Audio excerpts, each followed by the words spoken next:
The Mayo Experience. That Mayo Experience. That Mayo Experience. That Mayo Experience.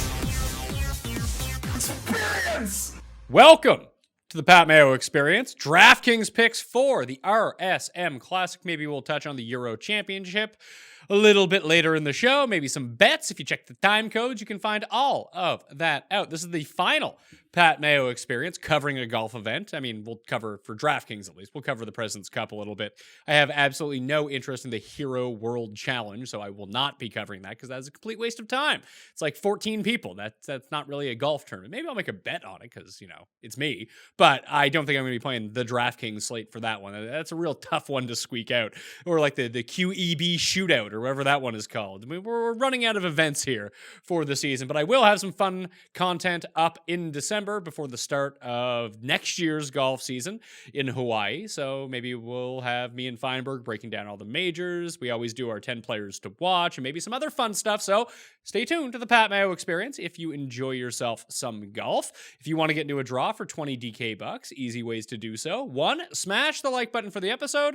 Leave your DraftKings handle in the comment section. Give me your favorite guy from the top and favorite guy from like the mid-tier or bottom. Let's say beyond 70 to 1 that you think you can win the RSM Classic. The other way to do so, subscribe to the Pat Mayo Experience audio podcast. Leave a 5-star review, DraftKings handle, something you like about the show. Boom.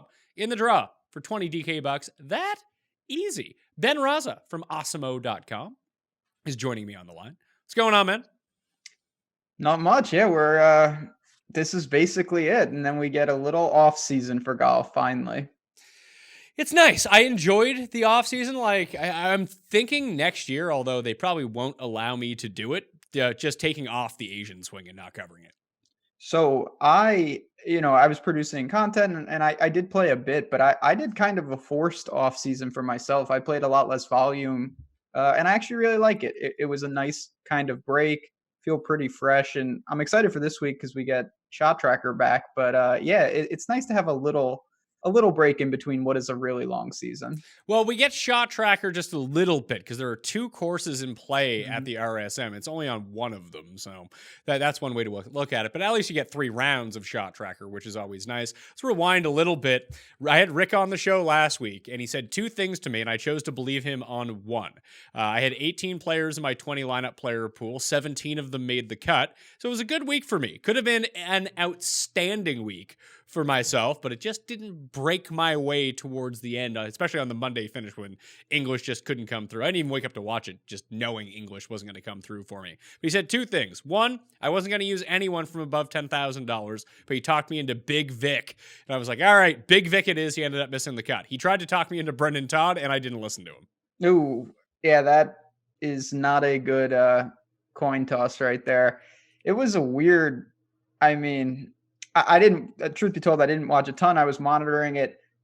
Russell Henley was important to me. And obviously we all saw what happened there. Never seen that before. So that was a new one. Yeah, so I'm still not even sure exactly what happened. I read the article on it, but he was giving away golf balls to the crowd and signing them.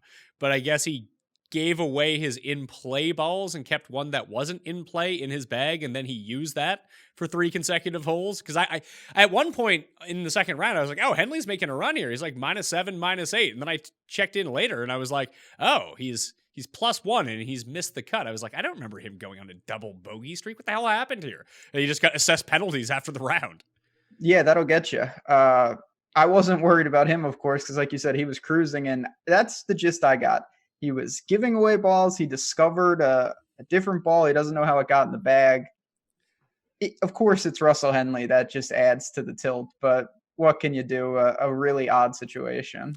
Yeah, it might actually make him somewhat viable for this week if he's not too pissed off, though. No, it's so if you don't know what happened and you just look and you see, oh, Henley missed the cut, hasn't been playing great, might keep the ownership down, and this is a great fit for him. I definitely am going to go back to him, no doubt about it.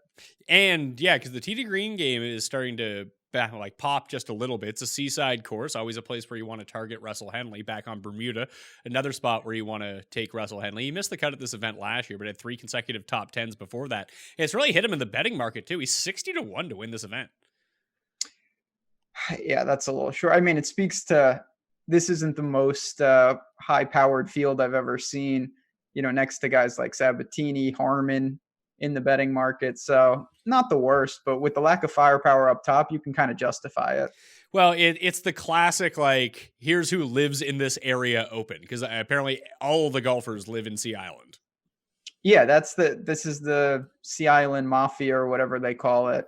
And you got to take that for what it's. You're going to see a lot of guys that have played the course a ton. They live in the area, and sure, that's definitely helpful. But at the same time, it's not as simple as a plug and play by any stretch. Now, well, let's get into the courses then. We have 2 for the RSM Classic. We have the Sea Island Seaside course. That is the host course. 3 rounds will be taken at Seaside. It's a par 70, just over 7,000 yards, 7,005 yards, Bermuda greens, and yes, there is ShotLink at this. I actually won a bunch last year, just being able to track guys that played round 1 at Seaside and then betting their 3 balls in the second day course at the Plantation, where there's just 1 round. It's a par 72, Bermuda greens, no ShotLink, just under 7,100 yards. I think there's 2 things. 1, if you're playing Showdown, basically just take guys from Plantation where there's an extra 2 par 5s that can allow you to score and generate fantasy points. So that's one way to look at it if you're still playing Showdown at this time of the year. I would assume if you are still playing DraftKings Showdown right now, the single round, that you're probably savvy to this, but hey, maybe some people aren't. So this is just a way you can get an advantage on the field. But Ben, do you think that you will stack courses, or does that not matter to you? No, I definitely will stack courses. I don't, it's very early. We'll see about weather, but I still like my guys playing together if I can control it. I'm not going to do that on every team, but, and I'll just echo, yes, if you're playing Showdown golf at this time of the year, you're probably pretty savvy, but there's still going to be enough people that won't do that. And that is 100% just, you should be playing Plantation guys for Showdown in any format. I was just pulling up if people don't know that we're glad handing, because the DraftKings pricing again is not out. I was hopeful. I knew going into the show today, because we record on a Monday afternoon, that maybe it would be out because the odds came out so quickly after the other tournament had ended, because it was a Monday finish down in Mexico. But no DraftKings pricing as of yet. Hopefully it'll pop up at some point during the show. But we actually had a lot of success like 2 weeks ago trying to do this as we guessed the prices. So let's try to get into that. The corollary courses I see for this, I don't know if it's a necessary corollary, just based, the styles, the area, the green type, the type of courses that these are, they do correlate to Wyndham and Hilton Head the most. So the Heritage and the Wyndham, Sedgefield is the course. But you also just see a lot of the same people play all 3 of these events, that maybe that's what I'm seeing. So there's something to that. When you have corollary field strength, it's the same guys, and that can kind of bias you a bit, but these short, Colonial comes to mind, Valspar, even Mayakoba to some extent. Those short par 70s are what you need. Driving distance isn't pertinent. It helps to be down there, but you can get it done in other ways. So a total driving type of course, hit the greens, not a lot of bunkers, some water is really what I took from it. So we're going to do this by odds, and we're going to try to guess the pricing. So the top in odds are Webb Simpson at 8-1. Then Horschel, Kuchar, Howell, the defending champion, Kisner, who's won here before as well, Alex Noren, Harris English.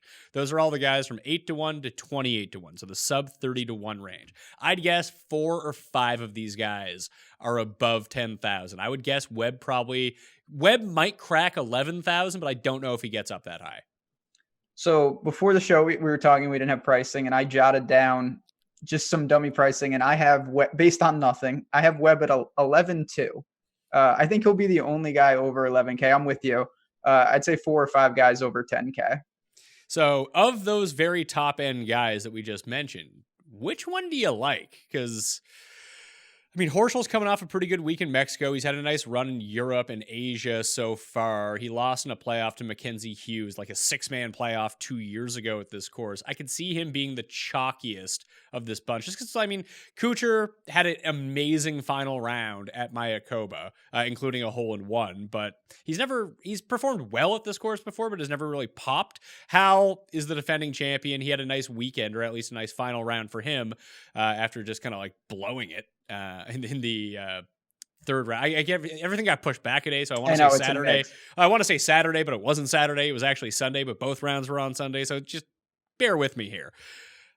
Do we just go back to Harris English again? So, all right. I know this. We're going to be playing this game throughout the show. Where do you think Harris English is priced? $9,500 would be my guess. Okay, I have 93. Yeah. So mid nines. I'm with you. Still going to be very popular, but this guy. Now this will be interesting. This is where recent form and course history collide. Does not have a great track record here. Has played it many years in a row and really a handful of missed cuts. A 15th back in 2012. That's about it. So can he continue this run at a place that he really hasn't had much success at? He just seems to be a completely different player at the moment. Yep. And it's funny, like just watching him because I had a substantial bet cashed the each way, which was I'm very thankful for that, Mr. Harris English. That was very nice of you. However, if he misses the fairway, he's done. And this is an accuracy course. And he still hasn't figured, like, I believe he was even on the par fives last week, which is just unfathomable. Yeah, that's insane. I mean, the guy is playing it out of his mind right now. It's just the price is going to continue to rise. The ownership is going to be there. He could be your second man in if you build very aggressively, or you could start with him in a very balanced build. So we'll see. But I expect him in the mid nines. I'm with you. Do you think he would be your target from this range, or would you go to like? I know Kisner always plays well here. What is with? I mean, I keep trying with Kisner because he's going to these courses he hasn't had a ton of success at. Hasn't been great. Another pretty bad performance. Now he comes to a course that he absolutely loves. So yeah, I can definitely get on board with Kisner. Then you've got Scotty Scheffler. I think will be in a similar price point. Just a guy that I think we all know he's just churning out quality results week in and week out. Yeah, we just know he can't putt, which is the difficult part of all of this. Could be a problem. So when it comes to Scotty Scheffler, I'm just sorting it right now, and everyone should become a member of Fantasy National. I mean, that's where I really got everything from. And I had a note, like I told you, in my custom modeling that I've done in RSM over the years. I hit Austin Cook here as a winner 2 years ago, and the modeling spit out Charles Howe as the number 2 option for myself last year. And I was like, that's stupid. I don't want to take Charles Howe. He never wins anything. Oh no, I'm not going to bet Charles Howe. That's crazy talk at like 50 to 1. And of course he ends up winning. So I have a little note just like trust it at the top. And when I look at right now, the overall rankings, I mean, of course, Scheffler is going to be spit out pretty highly, but I just, do you just keep spending I assume he's like $9,100 and he seems pretty safe. He's made every cut so far this year. That's the thing. He's just, I know that there's elements of kind of a putting competition here. You hit these greens, whoever makes the most putts may get it done. But man, he is just so consistent. I don't think the price is going to be ridiculous. And just looking at this field, he's one of the better players there. So I feel pretty comfortable with him as opposed to some of these other guys that maybe they have a string of form. But honestly, long term, I think Scheffler's the move, to be honest. Yeah, and just looking at it right now, I mean, like he's going to lose strokes everywhere. But hey, at least it's not POA, where he is just abysmal, losing over a stroke around on the greens. Yeah, at least on Bermuda, it's like less than half a stroke on the greens. But when you sort by par 4 scoring from 400 to 450 yards, Scheffler rates out as best in the field, and that's where the strong majority of par 4s come from this week. Yeah, I mean, he's just, like I said, he's a player. He can handle different types of courses, and the form is just so consistent. But I am just looking at, the outrights. Dylan Fratelli right there, just lurking, 11th last week. Any love for my favorite South African? He's your favorite South African? Well, no, that's a bold. Louis would be my favorite South African, but he's probably second. I mean, who else is there? Charles? Yeah, there's Charles, there's Grace, Big Ernie Els.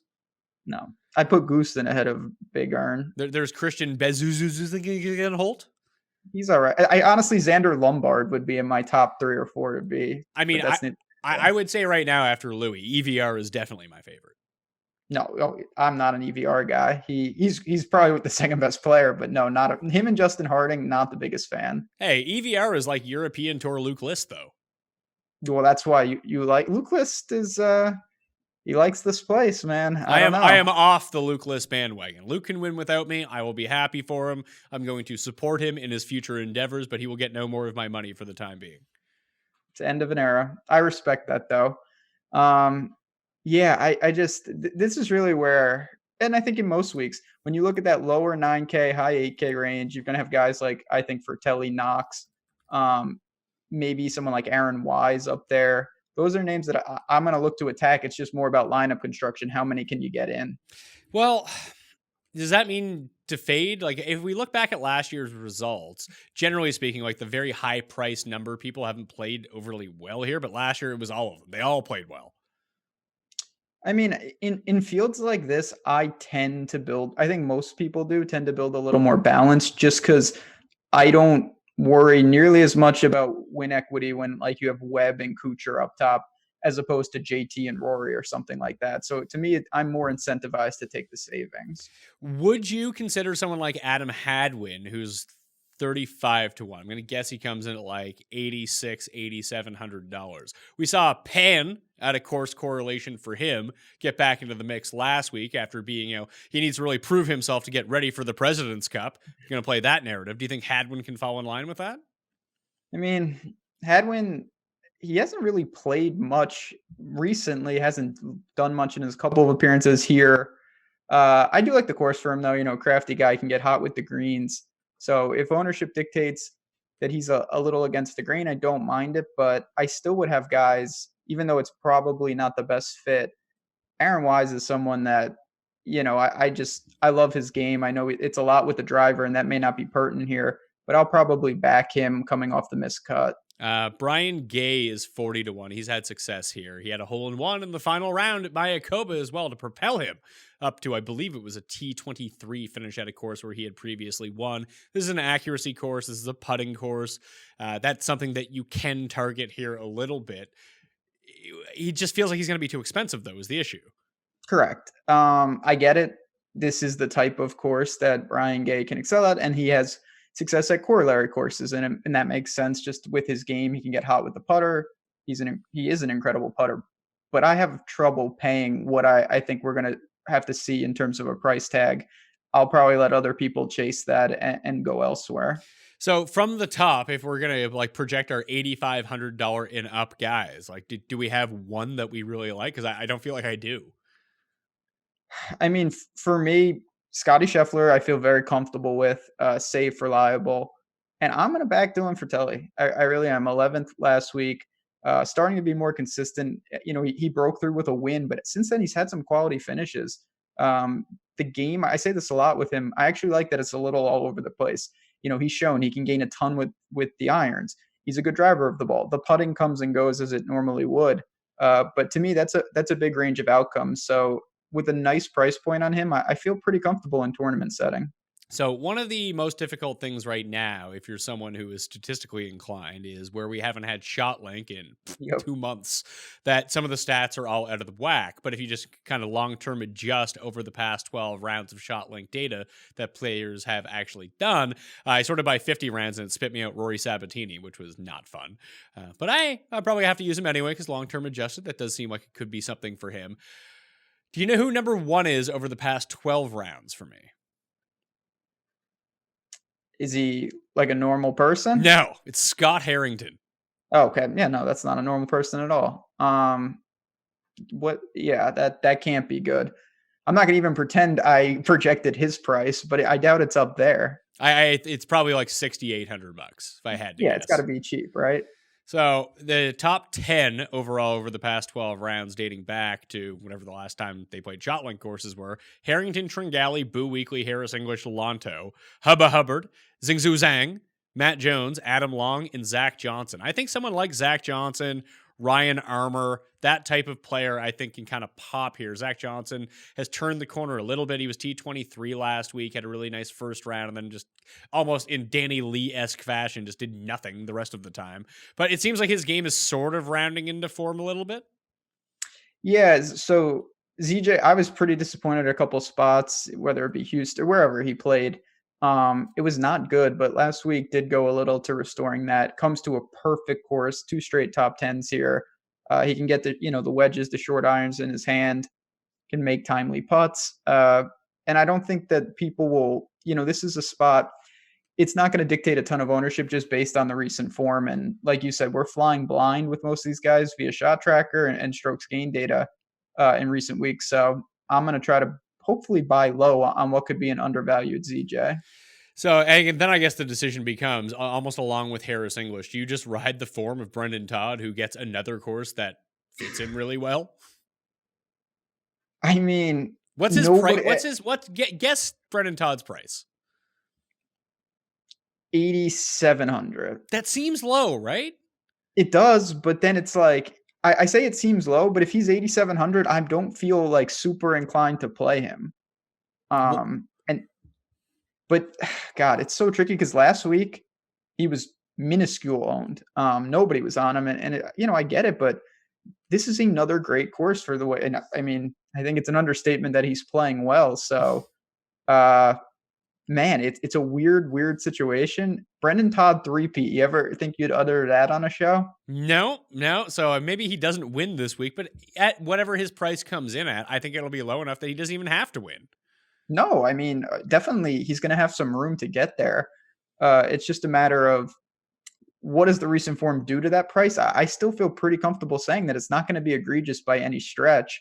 And, he's someone, look at his course history. It's hard to glean much because this is a guy that clearly he's turned a corner and, he's not the player he was for a lot of these years.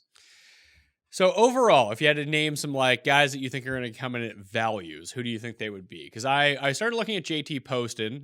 My guy, the Postman, tried to rally for me in the final round. Couldn't quite get there, but after going double to end his third round, he ended up shooting 6 under in his final round. So that kind of balanced it out just a little bit. But he's missed 3 consecutive cuts at this course. But he won Wyndham this year. He played really well and had a top 10 at the Heritage last year as well. So maybe you can put him on the radar. But for me, I really like Joel Damon. I bet him at 75-1. He really came on the weekend at the OHL, and I think this is a perfect course for him. Okay. Yeah, I think it's reasonable. This is a guy, he fell back after a stretch there where he almost broke through, but he's been playing well. Last week he was good, can get the irons crisp. I worry a little about he's another bad putter, of course, but Bermuda should be a surface that he can respond to. What about Harry Higgs? He was great in Bermuda, middling results last week, but this is just someone I feel like who's perpetually underpriced in my mind. He's turning out pretty consistent, some made cuts, and when he gets through, he actually returns some valuable placement points. I don't really have any feelings about Harry Higgs, except for he looks like a guy I would want to party with if he ever missed a cut. He looks like a great time. He's 10th off. Definitely. He's very good off the tee, but that's really about it. Also not a strong putter. The guy I was looking at was actually Bo Hogg, 2 consecutive top 20s. And I bet you he's 6,600. So he could be the candidate for the relative to being that cheap chalk. Because people, when you don't have strokes gained, naturally, you lean more on recent form, and this guy, he's got it. I don't know, it's someone that I don't know a ton from. He's a Korn Ferry graduate, but it's playing pretty well. Another guy clearly had a big week last week, Adam Long. He's someone, his price, you could tell me you think he's going to be north of 8K or sub 7K, and neither, I wouldn't push back on either, honestly. Yeah, I was giving him a hard look. Even the stats like Adam Long a lot. So I think you could potentially turn to him. I think a under-the-radar sleeper for this course, just because he's played so well here. His game fits, accuracy, good with irons, a pretty decent putter, always better on Bermuda. David Hearn is someone who's not going to be very expensive whatsoever. The issue is we keep talking about these guys that are probably going to be underpriced in the 6K level that we don't mind. It's just, I don't need to go down this low if I don't like any of the top guys. Maybe I need to talk myself into Billy Horschel. Well, that's what it was a similar decision last week for me. I didn't love the guys at the top, and then, you don't really need pure punts if you're going to go balanced, but there's still ways to do that. You can jam in 4 guys in that second tier and then pay down with a couple spots and do it like that. There are ways to go hybrid. But you're gonna have value options just because these type of fields, there's so many guys that the difference between them being priced sub 7K and then, high sevens is maybe a finish here or there of finding the weekend. Well, Ben, I have a surprise for you. Do you know what it is? I don't. DraftKings pricing has been released. Oh, all right. That's good because I have some egregious takes and now I can judge how egregious they really are. All right, so very quickly, we were off on some of these guys. 6 guys above 10,000. Webb Simpson, 11,600. Billy Horschel, 11,000. Kuchar, 10,600. Howell, 10,400. English, 10,000. Wow. And Kisner's 9,800. Hadwin, 9,600. Wise, 9,400. Norin, 9,300. We were on Scheffler, 9,200. Brendan Todd is 91. Zach Johnson is $9,000. Didn't see that coming. Oh, boy. This isn't great. Well, yeah, Brian Gazer, I thought for man, Henley got a boost too. I thought they would keep him down. I actually kind of like that, to be honest. What did Henley? Henley's 8,500. So the 8K range is Knox, Gay, Fratelli, Denny McCarthy, Henley, Poston, Garnett, Von Taylor, Jim Furyk, Lanto. Henley, I like. What about Von Taylor? I mean, Von Taylor is someone that I always have trouble getting to. And I know it's off base. Clearly, a guy who was a runner-up last week. He always seems cash viable, but I feel like in tournaments, when you're going minus 20 plus, it doesn't suit him, but he can putt. There's no doubt. And I just don't think I'm going to get there north of 8K. I'll be honest. Yeah. 4 straight cuts in a row for him. He missed the cut at RSM last year, but it was T8 the year before that. It's very interesting. And also, like, if we talk about, he's a bit overpriced, I guess is the issue, but Jim Furyk seems like he's a perfect fit for this course. So that was what I was about to say too. If I had to, I would just play Jim Furyk over Von Taylor. Kind of similar, but this is, short irons, Jim Furyk putting. Sign me up. Sabatini sub 8K. Yeah, so like all of my favorite plays just exist in this upper $7,000 range. Yeah. I like Sabatini. I like Adam Long. Your boy Harry Higgs is 77, but I like Armour. I like Kirk. I like Joel Damon. I like all 5 of those guys. If I jam those guys in, let's see here. Armour. Then you got Streelman. I would still have enough to afford everyone besides Webb Simpson if I went with those 5. So if I guess I like Billy Horschel, which, I'm indifferent really, I could fit him in if I put those 5 guys in. I think I have no data to say this, and this might just be a typical fish comment by me. I really think that people sometimes don't like to build with multiple guys at the same price point. I do that sometimes consciously because I think it's a weird combination of taking if you like the plays, like 3 or 4 guys at like 7K on the dot. I feel like people build and scroll, and even with optimizers, sometimes that's not what you really get. That's kind of interesting. What about someone like Robbie Shelton? He made every putt on Sunday that I saw, which was all of them. I believe he's a Bama boy, is he not? I have no idea. I think he's from the South, so I know this isn't Bama, but close enough. 6th. He's been a little all over the map. Good way back in Greenbrier, then hit a rough stretch. He can score. Price is, in my opinion, pretty reasonable.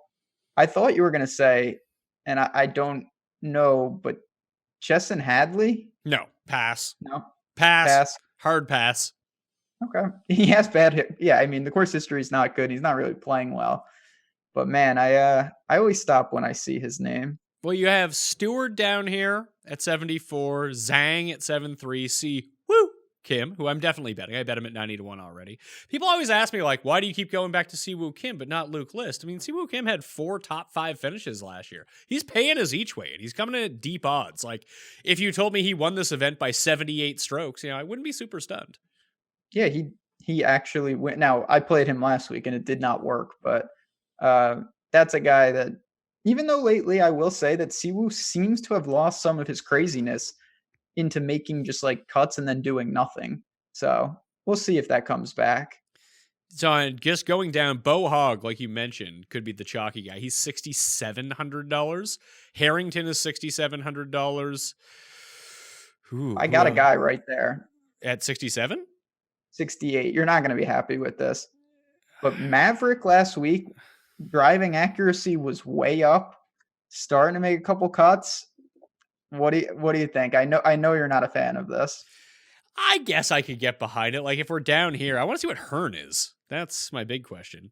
David Hearn is $7,000. So not as low as I thought he was going to be. I think I'd rather play Hearn than Mav, but you're going to get like Patrick Rogers truthers out there at $7,000 as well. Like I'd rather play McNeely than Patrick Rogers. Yeah, me too. And I used to be a Patrick Rogers truther, but that is not happening.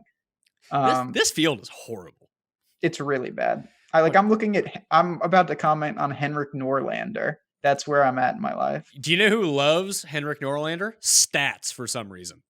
That's how, believe me, I've seen his name towards the top of some of the things that I've looked at, and kind of disturbing. I genuinely don't know if I've ever played him, which could be suspect. I was going to go to my guy, the Gim Reaper, but he's been awful so far.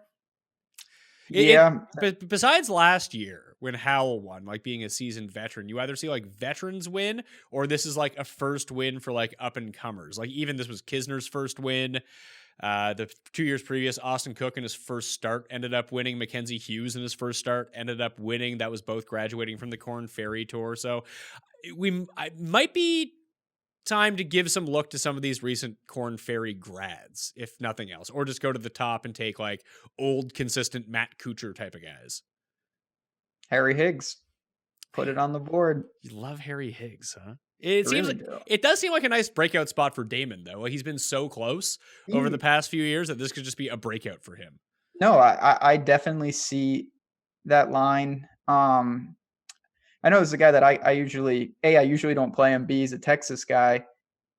Bo Hostler, 7,400, very consistent lately, not knocking on the door, but we know how he can putt when he gets going. Where is my guy? Yeah, 41st, 24th, 13th, 29th. I wish I had numbers behind it to figure out how he's doing this. I assume he just makes every putt because that's what he does. But I can kind of see it. This seems like it would be a decent venue for him.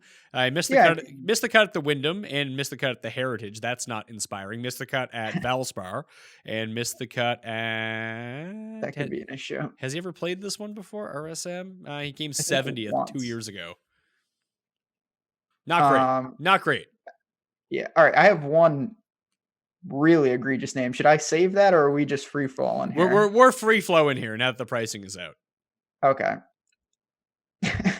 I feel shady even saying this. This is just a gut feel. I looked at his stats from last week. Didn't get much going with the putter. Tyler Duncan. T-Dunks? T-Dunks. I thought Tyler Duncan was, because I had a whole bunch of guys who fell back. I had Zhang, Howell, and Stewart who fell back to -1. Then I was just convinced the cut was going to be -2. And Tyler Duncan was like 4 over on the first day and like ended up at like 3 under. I thought he was going to be the guy that was going to cost me. I saw him coming, but he's like, oh, +1, even, -1. He started making birdies in bunches.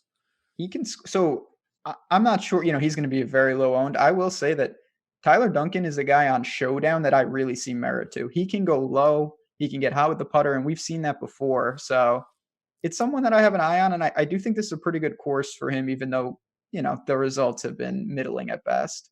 Your guy Bill Haas is in the field.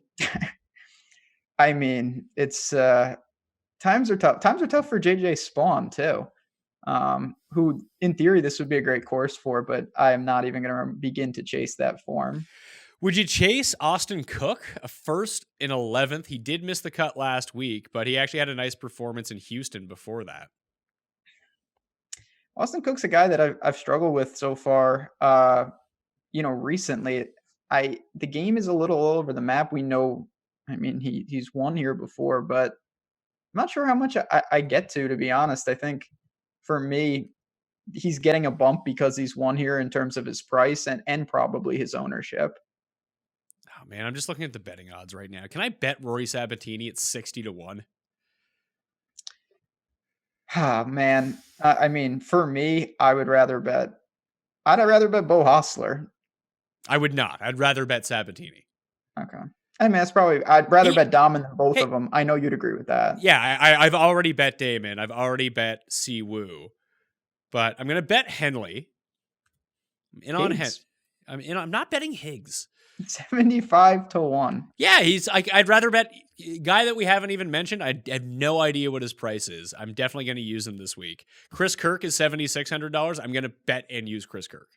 90-1. Yeah. I mean, why is he 90-1 here? I get that he took like 6 months off following his recovery, but he returned last week. He was T33. He's played really well at this course over the years. No, it's a great course for him. And I was, I mean, I came in with zero expectations last week, as apparently he did. So, don't know if he's apt to win, but I may use him in DraftKings. Now you have me looking at the betting. Robbie Shelton's 140-1. That seems low, doesn't it? Yeah. Maverick 150. Now we're getting into the wheelhouse. What about that Joseph Bramlett guy? Remember he was the thing?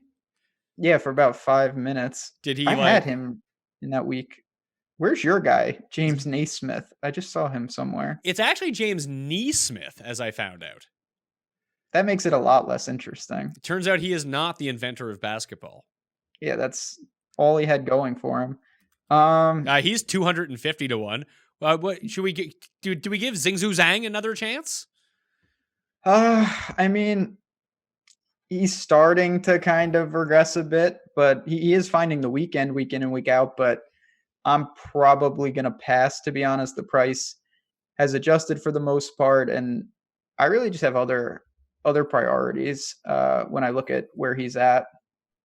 Okay, you got to sell me on one of these $10,000 guys, because I can fit anyone into my lineup based on the guys that I like.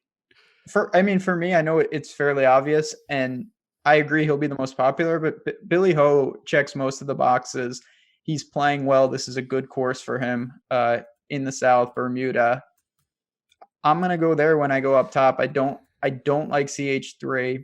Webb and Kuchar I get, but I'm somewhat indifferent. And English at 10, I did not think he would be at 10. I'm pretty surprised, to be honest. I might bite the bullet and take Webb.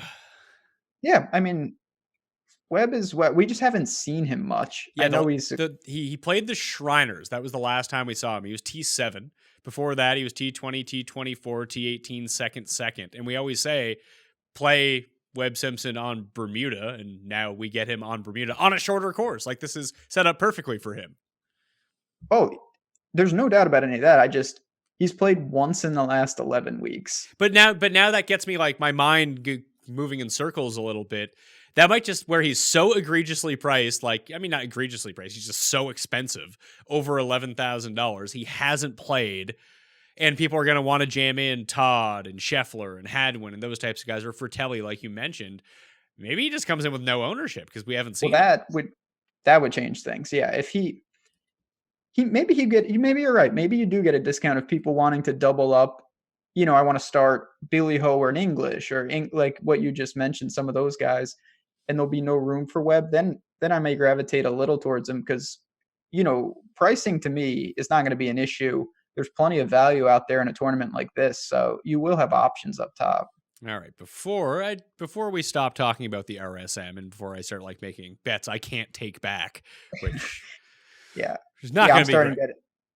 I just almost mentioned Tim Wilkinson, so we need to stop here. I mean, Tim Wilkinson hasn't been mentioned on the show since like the last time Davis was on. That's for good reason. He's flat 6K. Don't do that, people. That's too much. I'm just running the Fantasy National custom modeling report here. So if I look back, top fives over the past 8 rounds, Harrington, Hubbard, Weekly, Zhang, and Martin Laird. Past 24 rounds, Zhang, Lonto, Webb, Sabatini, Scott Harrington. Past 50 rounds, Sabatini, Webb, Scheffler, Harman, Tringali. Past 100 rounds, Webb, Kuchar, Scheffler, Boo Weekly, and Kyle Stanley would be the guys. Boo Weekly, huh? Ugh. Yeah, I mean, ball striker extraordinaire, Boo Weekly. That's what I was. Yeah, he's made 2 cuts. He's made 2 cuts in a row. 21st and 18th his last 2 times out. He just don't you worry about him making enough putts. I mean, yes, I do. Yeah, it's hard. It's really hard with him now. At that price, what are you really asking? If he finds the weekend, he's going to do his job. There are some other guys in the high 6s where I feel a little more comfortable that if you get the best version of them, they could really make an impact. Yeah. All right. So the bets I put in for the RSM for the moment. You're probably going to keep it a bit light. Auto bet on Siwoo, 90-1. That's always where you want to be going with this. Chris Kirk, 90-1, all with the each way, by the way, to the top 5. Russell Henley, 60. Joel Damon, 75-1. That might be my entire card this week. I'm probably going to bet Sabatini. I'm not going to lie to you. Sabs. No Bo Hogue? No Bo Hog. He's not. Is it Hogue or Hog? I have no. Are you kidding? I'm the worst with that. He's 140-1. So that's why I mentioned it. Him and Shelton are down there, and Maverick, $150. Who won the RBC Heritage this year? Was it Pan? Yes. One sec. Over here. Kuchar, maybe. Was it over Kuchar? I think Kuchar made a run late. I just want to look at the Heritage leaderboard. Just sometimes a name pops up on one of these things. Like that's how I ended up like betting Joel Damon. Or not Joel Damon, JT Poston at Wyndham, just because I looked at the Heritage leaderboard and I was like, that's weird. That name is there. Poston, Streelman, Sam Burns, Michael Thompson, Seamus Power, Troy Merritt. Seamus? Yeah. Is Seamus in this field? Yeah, he's here. What's his price? 6,200? He's made 2 cuts in a row. Yeah, the Bermuda, that is his speed. This is a pathetic tournament, man. It's really bad. This is why we need a little off season. Some of these events are pretty dire. Well, let's switch off of this. Let's briefly talk about like where all the good players are at. Okay, I can do that. Yeah, they're over in Dubai. It's in Dubai, right? Sounds right. It's the Dubai thing. So yeah, they're in Dubai. So Rory's 4-1, Rahm's 6.5-1, Fleetwood in his comeback win last week in South Africa, he's 16, Reed's 18, Rose is 18, Hatton's 18. He won 2 weeks ago. Matthew Fitzpatrick, Louis are both 20. Stenson, Casey, Wiesberger, Matthias Schwab are all 30-1 and below. I was looking, I think Coley tweeted this out, that basically John Rahm wins 35% of his European Tour starts. Yeah, he's an actual unstoppable rebel force. Usually it's the Irish Open and it's not windy and he just shoots 30 under. But this is unlike what we just talked about. I would love to start throwing out crazy names here, but the firepower up top is just so immense. It's hard to imagine one of the big boys doesn't take this down. Who's won this event in the past few years? I know Rahm has won it before. Did Willett win this last year? I would be lying if I said I knew. Yeah, Willett won last year. Rahm won the year before. Fitz won the year before that. Then it was Rory, Stenson, Rory. So one of the good guys is going to win. It seems that way. All elite iron players too. And then there's Schwab, my man, who can never win. Yeah, is he gonna win? Is this gonna be his breakout? He wins the European Tour Championship. That would be really something, but probably not. What about Usti? The guy just never wins. I know. When was the last time he actually won something that wasn't in South Africa? I'm just very curious. St. Andrews. It might actually be St. Andrews. No, yeah, I was like joking, but I was only half kidding. He won somewhere in 2018. According to this. Yeah, he won the South African Open in 2018. He won before that in 2016. What was that win? He won the Perth International, which was in South Africa. Then he won again in 2014. Like, the guy just doesn't win. Well, that's price is pretty. What in God's name is the Volvo Golf Champions? He won that too. I think that's in Germany. European Tour. That up, though. The Kingdom of Bahrain. Well, okay. Oh, sorry, but it was moved to South Africa in 2012. So then his last 3 wins all came in the past 6 years, and they were all in South Africa against like shit fields. Yeah, I mean he's a Sunshine Tour legend. It's hard to back someone like Rory at 4-1. That's so short.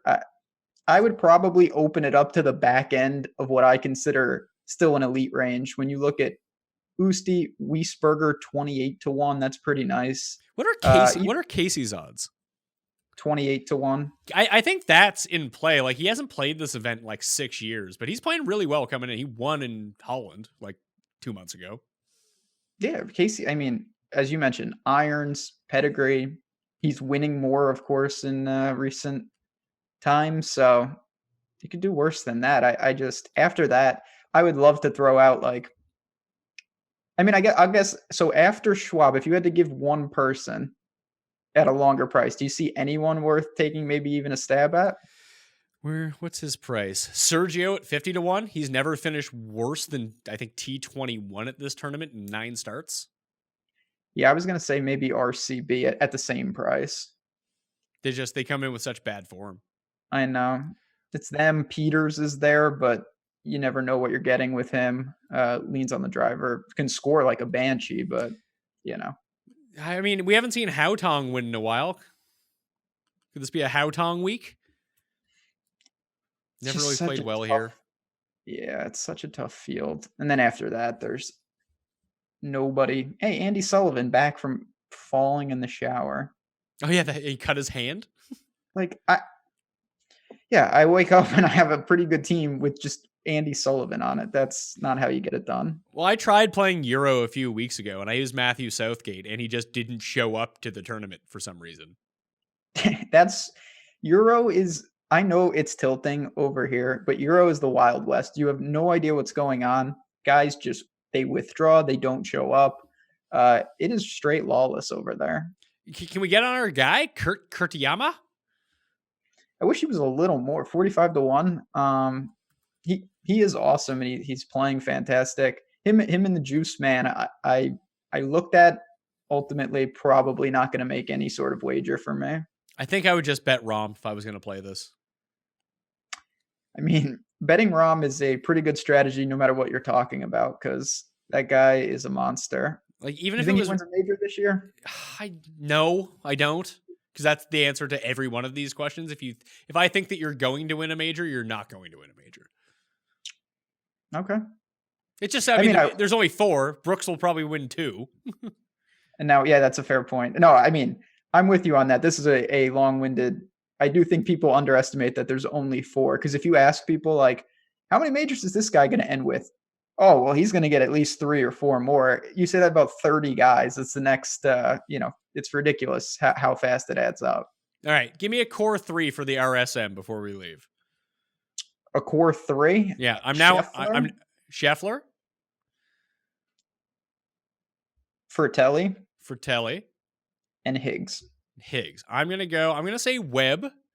Now I've talked myself into Webb. So Webb Simpson, Joel Damon, and oh God, I don't want to say Sabatini. Russell Henley. That's a good way. Yeah. Henley and Dahmen, I think, are great. And if I had to give a cheapie, it would be Maverick. I'm going to go with David Hearn as my cheap guy. Okay. Like it. All right. Ben Rasa. It's been a fun year of golf. It's been a great year. Been a tilting year on the golf front, but you know what? That's part of it. And I'm excited over December to break into some of the results, separate it from the process, and see what we can find going into next year to try to be ahead of the game. Well, maybe that will be something that we can do even in December at some point. Just even talk about tournament selection and stuff like that and what you've noticed over the past few years. Absolutely. That's something that I recommend everybody do if you have the time before you get into the new year, because you want to make sure that there's not leaks. And I know with me, I looked at my results this year, vastly different in terms of plus minus from the last couple years. And I plugged some leaks. And then I also thought I did some things the same, and it just didn't get the same results sometimes. And that comes with the territory. So over December, we will definitely put out some content that can really help everyone going into next year. All right, check out Ben on Twitter at JazzRazDFS and over at awesomemo.com. You can follow me at the PME, Twitter, Instagram, Facebook. My cheat sheet will be available Tuesday evening on DKPlaybook.com. My bets will be released on the Facebooks at the PME on Wednesday afternoon. That'll do it for me. That's the golf season. It's been a slog. I think we've done 38 of these shows for DraftKings. I mean, it never stops. And we'll have President's Cup coverage. We'll have a preview for the season. That will all be coming out in December, so stay tuned for that. Until then, enjoy some football, especially Wednesdays with me, Jeff, and Cust. It's always a good time. I'm Pat Mayo. I'll see you next time. Pat Mayo Experience! Experience!